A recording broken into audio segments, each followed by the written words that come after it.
Hurlbut's Story of the Bible by Jesse Lyman Hurlbut. Chapter 14, A Midnight Wrestling Match. Jacob stayed a long time in the land of Haran, much longer than he had expected to stay. And in that land Jacob became rich.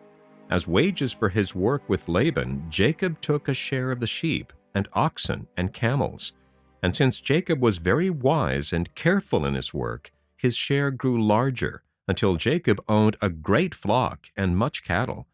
At last, after 20 years, Jacob decided to go back to the land of Canaan, and to his father Isaac, who was still living, though now very old and feeble.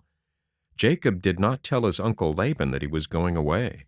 But while Laban was absent from home, Jacob gathered together his wives and children, and all his sheep and cattle and camels, and he stole away quietly. When Laban found that Jacob had left him, he was not at all pleased, for he wished Jacob still to care for the things that he owned, for Jacob managed them better than Laban himself, and God blessed everything that Jacob undertook. Then, too, Laban did not like to have his 2 daughters, the wives of Jacob, taken so far away from him.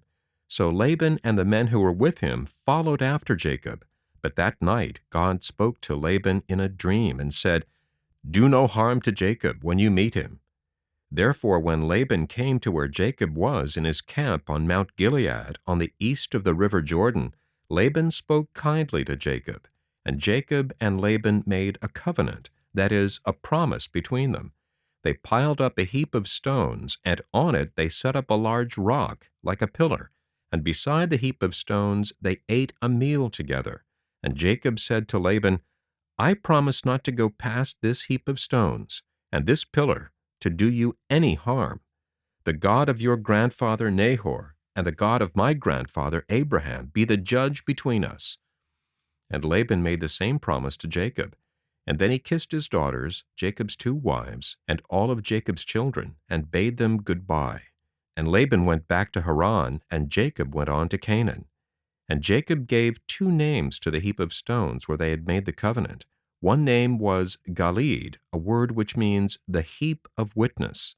The other was Mizpah, which means watchtower. For Jacob said, "The Lord watch between you and me, when we are absent from each other." While Jacob was going back to Canaan, he heard news that filled him with fear. He heard that Esau, his brother, was coming to meet him, leading an army of 400 men. He knew how angry Esau had been long before, and how he had threatened to kill him. And Jacob feared that Esau would now come upon him and kill not only Jacob himself, but his wives and his children. If Jacob had acted rightly toward his brother, he need not have feared Esau's coming. But he knew how he had wronged Esau, and was terribly afraid to meet him. That night Jacob divided his company into 2 parts, so that if one part were taken, the other part might escape. And he sent onward before him as a present to his brother a great drove of oxen and cows and sheep and goats and camels and asses, hoping that by the present his brother might be made more kind toward him. And then Jacob prayed earnestly to the Lord God to help him. After that he sent all his family across a brook that was in his path, called the brook Jabbok, while he stayed alone on the other side of the brook to pray again. And while Jacob was alone, he felt that a man had taken hold of him, and Jacob wrestled with this strange man all the night. And the man was an angel from God. They wrestled so hard that Jacob's thigh was strained in the struggle. And the angel said, "Let me go, for the day is breaking." And Jacob said, "I will not let thee go until thou dost bless me." And the angel said, "What is your name?"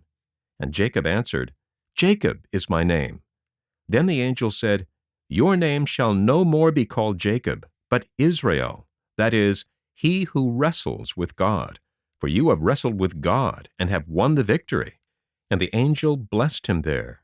And the sun rose as the angel left him, and Jacob gave a name to that place. He called it Peniel, or Penuel, words which in the language that Jacob spoke mean the face of God. "For," said Jacob, "I have met God face to face." And after this Jacob was lame, for in the wrestle he had strained his thigh. And as Jacob went across the brook Jabbok early in the morning, he looked up, and there was Esau right before him. He bowed with his face to the ground over and over again, as people do in those lands when they meet someone of higher rank than their own. But Esau ran to meet him, and placed his arms around his neck and kissed him, and the two brothers wept together. Esau was kind and generous to forgive his brother all the wrong that he had done, and at first he would not receive Jacob's present, for he said, "I have enough, my brother." But Jacob urged him until at last he took the present, and so the quarrel was ended, and the two brothers were at peace. Jacob came to Shechem in the middle of the land of Canaan, and there he set up his tents. And at the foot of the mountain, although there were streams of water all around, he dug his own well, great and deep, the well where Jesus sat and talked with a woman many ages after that time. And that well may still be seen. Even now the traveler who visits that place may drink water from Jacob's well.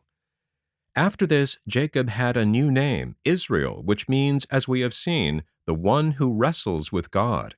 Sometimes he was called Jacob and sometimes Israel, and all those who come from Israel, his descendants, were called Israelites.